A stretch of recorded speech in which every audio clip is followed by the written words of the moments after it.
Bonsoir Justine. Bonsoir David, bonsoir à tous. Bien, donc ces images, elles semblent parler d'elles-mêmes. On a l'impression que le monde fait bloc. Mais de fait, c'est un fait, l'Occident est seul au moment de passer aux actes, c'est-à-dire aux sanctions, donc aux mesures de rétorsion contre la Russie. Oui, vous connaissez la formule, il y a les paroles et les actes. Et si on se pose concrètement la question de qui a pris des sanctions contre la Russie, eh bien, il n'y a personne à part l'Occident. Le fameux professeur Walter Russell Mead le résume dans le Wall Street Journal. Il dit l'Occident n'a jamais été aussi étroitement aligné et il a rarement été plus seul. Souvenez-vous des BRICS au début des années 2000, c'est comme ça qu'on appelait ces 5 grands pays émergents. Outre la Russie, il y a le Brésil, l'Inde, la Chine et l'Afrique du Sud. Eh bien, pas un seul de ces pays ne lève aujourd'hui le petit doigt contre la Russie et on parle quand même de 40% de la population mondiale. Le B, c'est pour le Brésil. Jair Bolsonaro n'a jamais caché son admiration pour Vladimir Poutine et quelques jours avant le début de la guerre, à Moscou, eh bien, il lui témoignait sa proximité, sa solidarité et aujourd'hui, sa ligne, elle est très claire, préserver les intérêts économiques du Brésil, notamment dans le secteur de l'agriculture. Écoutez-le. O Brasil é uma potência, em especial no agronegócio. Existe muito interesse da nossa parte no comércio de fertilizantes, o que eu sou grato ao prezado amigo.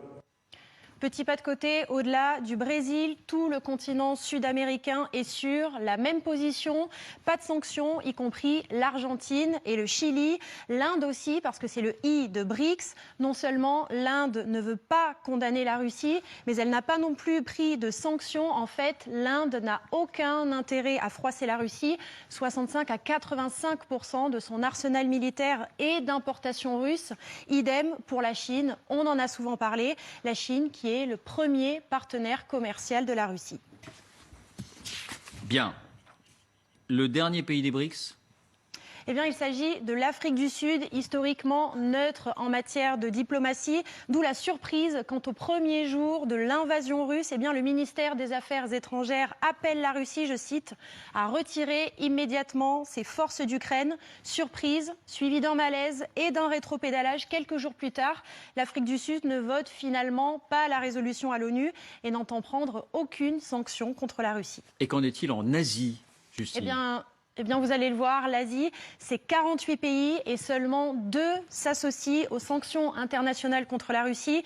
Il y a le Japon et la Corée du Sud et il y a aussi le territoire de Taïwan. Et puis, plus près de chez nous, ce qui est frappant, c'est que les très proches alliés des États-Unis que sont Israël, l'Arabie Saoudite et les Émirats Arabes Unis, eh bien, ils n'envisagent pas non plus d'appliquer des sanctions.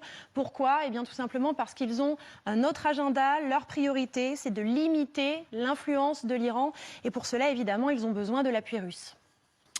Qu'en est-il, par exemple, à Dubaï ? Parce qu'il y a d'autres motivations aussi à ce refus de prendre des sanctions.